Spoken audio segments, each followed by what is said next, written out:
গায়ক মাইনুল আহসান নোবেলকে গ্রেফতারের পর গতকাল আদালতে হাজির করা হয়। তার বিরুদ্ধে অভিযোগ রয়েছে তিনি একজন নারীকে 7 মাস ধরে আটকে রেখে ও শারীরিক করেছেন। ওই নারী দাবি করেছেন নোবেল তাকে প্রথমে ডেমরাই স্টুডিও দেখানোর কথা বলে ডেকে নিয়ে যান, তারপর তার ফোন কেড়ে নেন এবং পর সেই ভিডিও ধারণ করে তাকে ভয় দেখাতে থাকেন এবং তাকে আটকে রাখেন। কিন্তু তদন্তে জানা গেছে ঘটনাস্থলটি ছিল নোবেলের নানা বাড়ি, যেখানে তার গানের স্টুডিও অবস্থিত।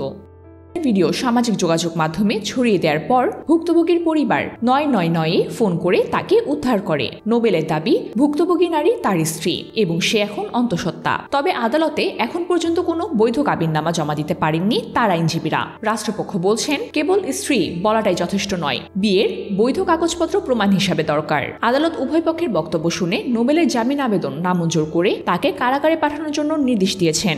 বর্তমানে ভুক্তভোগী ওই নারী ঢাকা মেডিকেল কলেজ হাসপাতালে ওয়ান স্টপ ক্রাইসিস সেন্টারে ভর্তি রয়েছেন। এই ঘটনা নিয়ে এখনও তদন্ত চলছে।